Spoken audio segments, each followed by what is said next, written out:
You know that morning stiffness that takes longer to shake off than it used to, or the 3 o'clock crash that feels heavier than it has any right to be. Maybe it's joint aches with no clear injury, or getting winded doing something that was easy 2 years ago. Here's the strange part. Two people can be born the same exact year, and one feels sharp and light, while the other feels decades older. It's not really about genetics. There's a hidden process running quietly in the background of your body, and it decides which side of that gap you land on. So why do some 30-somethings feel like they're in their 50s, while some 50-somethings feel decades younger than their age? These are not random bad days. Your body is quietly reporting something you were never taught to read. And the real gap between two people born the same year is not sitting in their DNA. It is happening somewhere invisible, somewhere active, somewhere running right now, underneath everything you feel. So what is actually going on in there? What decides which side of that gap you end up on? There is an answer, and once you hear it, you will start noticing it everywhere in your own daily life. Here is the name for that hidden process. It is called inflamaging. Strip away the clinical sound of it, and it just means this: a low-grade, chronic version of your body's normal inflammation response that never fully switches off. Not a fever, not a swollen ankle. Something quieter, something you cannot see in a mirror or feel in one sharp moment. It runs underneath everything, and the stiffness, the crashes, the fog from before are its downstream effects, showing up on the surface, while the real activity stays hidden below. Listening to domain mononanum that continue what is masked 24.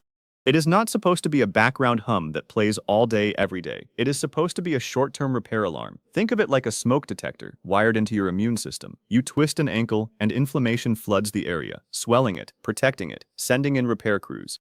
A few days later, the job is done, and the alarm shuts off. That is inflammation working exactly the way it was designed to work. Loud when needed, silent when not. The problem is not that this alarm exists. The problem is that for a lot of people, it never gets the chance to fully shut off.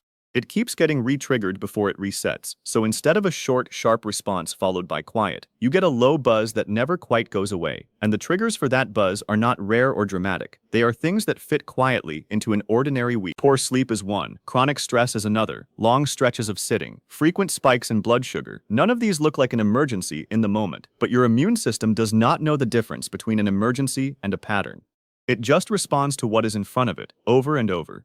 Picture an ordinary Tuesday. You went to bed late again, so your sleep was short and choppy. You wake up already behind, so the morning is rushed and tense, which keeps your stress response humming. Then you sit at a desk for hours with barely a break, which your body reads as another kind of stillness it was not built for. At lunch, you grab something quick and carb-heavy, and your blood sugar spikes, then drops hard an hour later. On their own, none of these moments seem like much. But each one taps the same internal alarm, and by the time you add them up across a single day, that alarm has been tapped 4 or 5 times before dinner. It never gets a clean stretch of quiet to fully reset. This is where the earlier signals stop being separate mysteries and start looking like one connected pattern. That low simmer is what makes joints stiffer than they should be, because inflammation is one of the very things that makes joints feel achy and tight in the first place, and now it is present even when there is no injury to explain it. It is what makes energy lower, because a body running a constant background response is quietly spending resources on something other than giving you a clean, steady supply of energy. It is what makes recovery slower, because repair systems that are already occupied managing this ongoing buzz have less capacity left over for the specific repair job you actually need. And it is what makes thinking foggier, because the same signaling molecules involved in this simmer can also interfere with the sharpness and speed of mental focus. 4 different symptoms, 4 different sensations, one shared source underneath. None of this means your body is malfunctioning in some strange or broken way. It means an old alarm system is responding exactly as it was built to respond, just in a world that keeps setting it off far more often than it was designed for. That alarm evolved for occasional use, a wound.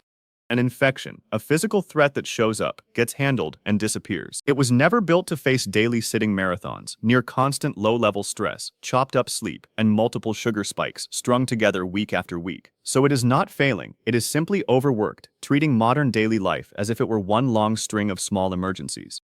One of the clearest downstream effects of this shows up in recovery itself. A single rough night of sleep used to be something you could shake off by lunchtime. Now it lingers, dragging into the afternoon, and sometimes into the next day, because the body is not recovering from a clean baseline.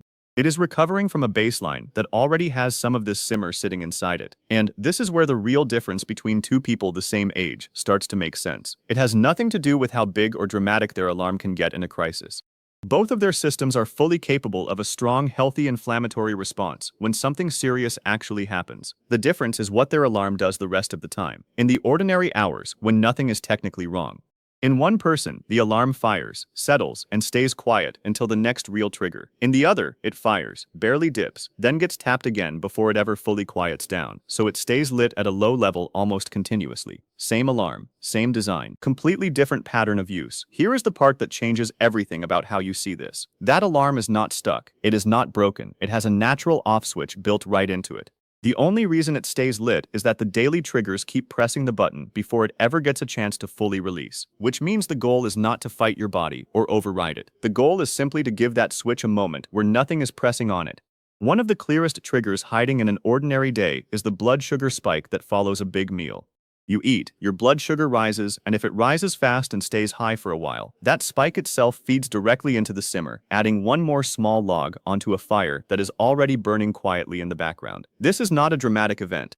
It happens at lunch, at dinner, on an ordinary Tuesday without you noticing a thing, but it is one of the few triggers you can actually reach with something small. Min bilst with IVC. Here is the move. After your largest meal of the day, take a 10-minute walk, nothing intense, not a workout. Just movement right after eating for about 10 minutes. When your muscles are active, even at a light pace, they pull glucose out of your bloodstream to use as fuel, which softens the height of that spike. A softer spike means one less hard tap on the alarm that day. It is small. It is not going to erase years off how you feel, but it is one real point of contact with a mechanism that otherwise feels completely invisible. Notice what this means about your body. It is not failing you. It is not aging faster because something is wrong with it. It has been doing exactly what it was built to do, faithfully for years, without complaint, even while being triggered far more often than it was ever designed for. The stiffness in your knees some mornings, the fog that shows up during a task that used to feel effortless, none of that is proof of damage. It is the alarm reporting for duty, again and again, because that is its job. What it has been missing is not strength. It has been missing a break. So over the next week, do not look for a transformation. Look for something quieter than that. Notice the morning stiffness. Does it feel exactly the same as always? Or is there some day where it takes a little less time to loosen up? Notice the afternoon crash.